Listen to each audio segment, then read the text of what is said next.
Hello everyone, and welcome to my Sister Wives For You channel. I hope everyone is having a wonderful day. Before we begin, please hit the subscribe button and give this video a thumbs up. Robyn left alone after Kody's final betrayal, an explosive legal move. In a jaw-dropping twist that has left even the most seasoned Sister Wives fans speechless, Kody Brown has reportedly made a legal move so explosive, so coldly calculated, that it may go down as his most shocking betrayal yet. And this time, it's Robyn Brown who's left devastated, abandoned, and utterly alone. After years of appearing as the one wife Kody would never turn on, the woman who stood by him through every heartbreak, split, and family feud is now facing her own private nightmare, and it's playing out not with cameras, but in the cold halls of a courthouse. According to insiders, Kody's final betrayal didn't come with a dramatic monologue or an explosive sit-down on the family's infamous porch. No, it came in the form of legal paperwork, quietly filed and brutally efficient, severing ties in a way that blindsided Robyn and confirmed her worst fears. She is no longer untouchable in Kody Brown's eyes. For over a decade, Robyn was framed as the so-called favorite wife. She was the last to marry Kody legally, the only one still officially tied to him after his spiritual divorces from Mary, Janelle, and Christine. Fans accused her of manipulating Kody, of isolating him from his other wives, of chasing monogamy under the guise of plural unity. Yet, even as the other wives walked away, Robyn remained, not just by his side, but on paper, in every financial asset, every deed, every legal document. She was the last standing in the wreckage of what used to be the Brown family. Or so she thought. Now, sources close to the situation reveal that Kody has filed to transfer or remove Robyn from shared ownership on their Flagstaff home and is pursuing a quiet dissolution of their joint trust, a move that effectively isolates Robyn financially and strips her of legal protections. In short, he cut her off. The move came after months of behind-the-scenes tension between Robyn and Kody, tension that reportedly erupted when Robyn began pushing for a revival of the family's united structure, begging Kody to bring the family back together, and even proposing that they offer Mary and Janelle plots on Coyote Pass again. But Kody wasn't interested in unity. He was interested in reinvention. And the reinvention apparently didn't include Robyn. Instead of entertaining her plea to restore the family, he was quietly preparing documents to secure assets in his name alone, rerouting financial channels they once shared, and eliminating her access to long-term family funds.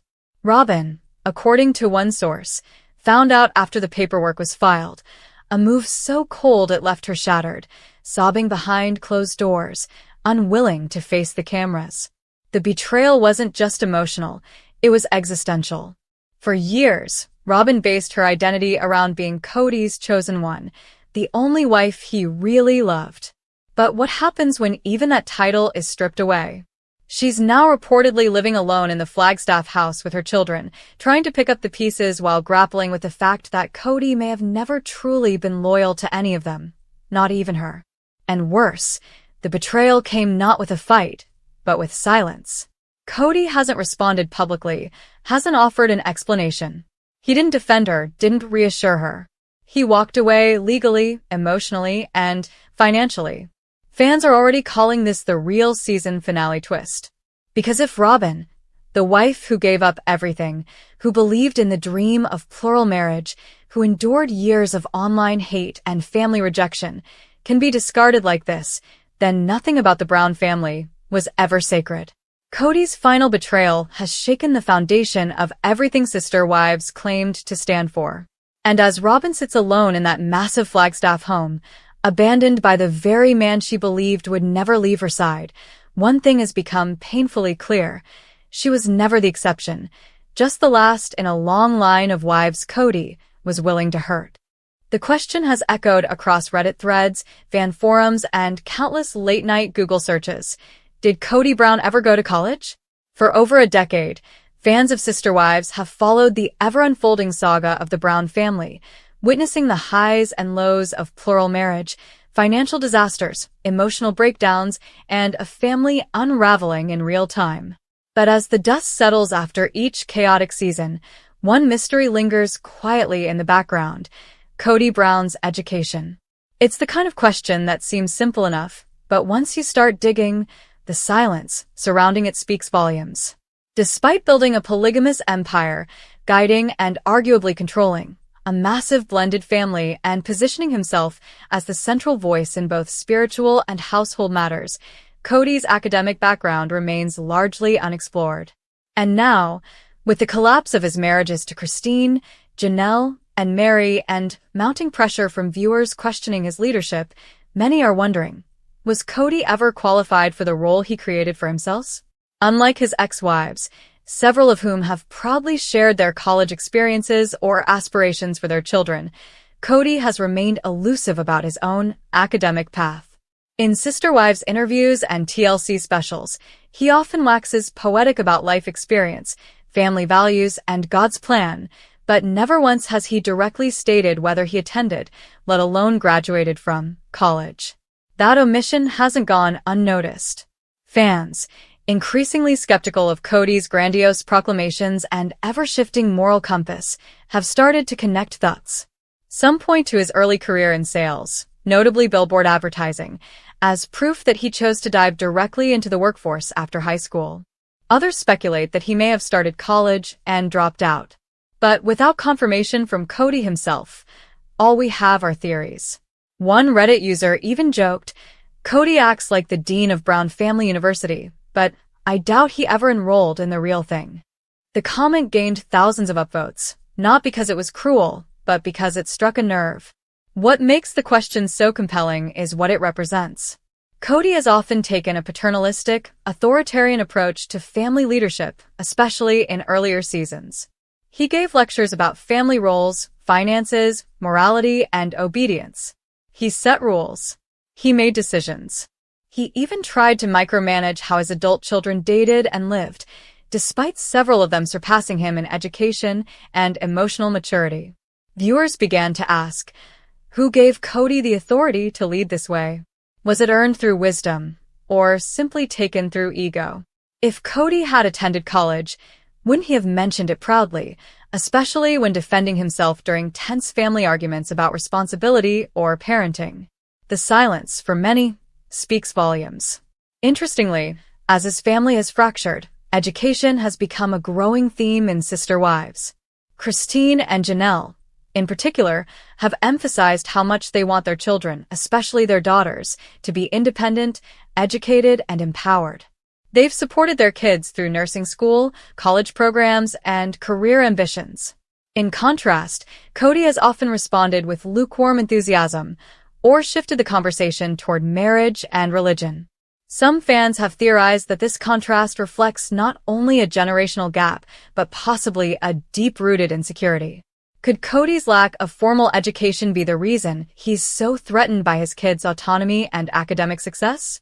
Is it why he resents the new paths Christine and Janelle are carving without him? Still, it's important to separate speculation from fact. Public record searches yield no evidence of Kody attending a university. No alma mater is listed in any public bio, and TLC has never promoted him as anything other than a father, husband, and spiritual leader. By contrast, Mary has openly discussed her time at college and her later academic goals. Christine and Janelle have encouraged their daughters to pursue degrees and have celebrated their graduations. Kody? Silence. It's as though the topic is off limits, a blank space in his public identity that fans are expected not to question, but in a reality TV world built on full access and transparency, that just doesn't cut it anymore. As Season 19's tell-all exposed more cracks in Kody's carefully constructed image, this question became even more symbolic. His children, especially Gwendolyn, Paydon, and Isabel, have begun publicly criticizing his leadership, with some even poking fun at his inconsistent logic and outdated viewpoints. Social media has amplified their voices, and fans have taken notice. They see a man who once demanded total loyalty now floundering without the educational or emotional tools to back up his demands. The irony? Many of his daughters are pursuing degrees in psychology, medicine, and business, fields that require the very critical thinking and self-awareness that Kody seems to lack in recent episodes. The contrast is striking. The question of Kody's education isn't about elitism or snobbery. It's about credibility. Sister Wives was built on the premise of a loving, functional polygamous family. But as the family unravels, viewers are starting to hold Kody accountable not just for what he's done, but for how he's positioned himself. Education doesn't guarantee morality, but the refusal to be honest about one's background, while demanding complete respect and obedience from others, rings hollow. Especially when those others are your own wives and children. So, did Kody Brown go to college? All signs point to no.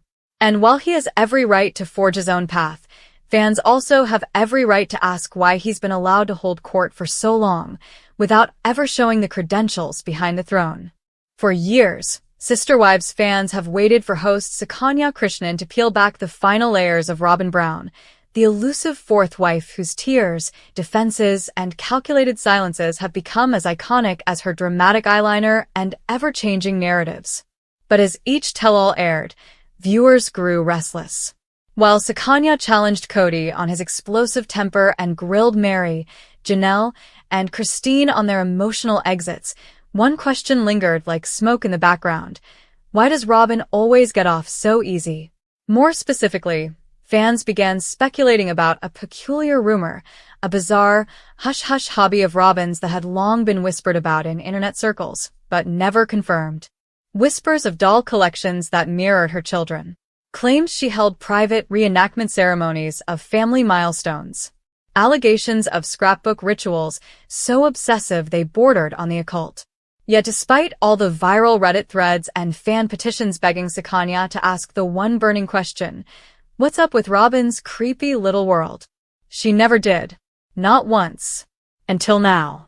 In a jaw-dropping off-air podcast appearance on a behind-the-scenes reality TV show, Sukanya finally broke her silence, and her explanation was every bit as layered, shocking, and eyebrow-raising as the fandom expected. "There's a reason I didn't bring it up," she began carefully, her voice calm but heavy with unspoken tension. "And it wasn't because I didn't know. Trust me, I knew. Everyone at TLC knew. The crew knew. Even Kody joked about it during filming." According to Sukanya, during the lead-up to Season 18's tell-all taping, she and producers compiled a list of questions that would dig deeper than ever before. Robyn's hobby, which sources now confirm involved maintaining an eerily detailed shrine-like room filled with custom dolls of the Brown family, complete with matching clothing and laminated family rankings, was at the top of the list. But at the 11th hour, the network shut it down. "We were told flat out not to go there," Sukanya confessed. "It was off-limits. They said it would derail the emotional tone of the special." But fans aren't buying it, and neither, apparently, is Sukanya anymore. During the interview, she revealed how Robyn's team allegedly threatened to pull her from the tell-all entirely if the subject came up. "She has handlers," Sukanya admitted. "I've worked with political figures who had less control over their image. There were reps, not just PR people but literal legal advisors, reviewing my question cards. No other wife has that kind of protection." What makes the revelation so mind-boggling isn't just the fact that the hobby exists, but that it was protected like a national security secret.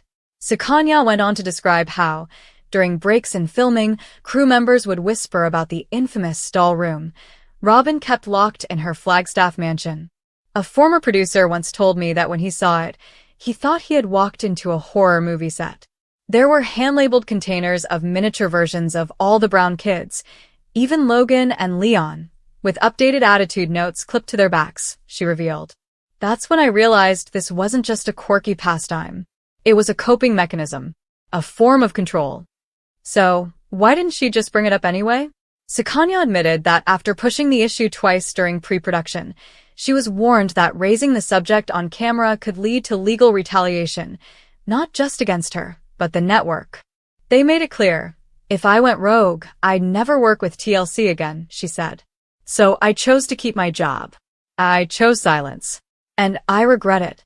The revelation sent shockwaves through the fanbase, especially among viewers who had long suspected that Robyn's image as the tearful, misunderstood wife was a carefully manufactured illusion.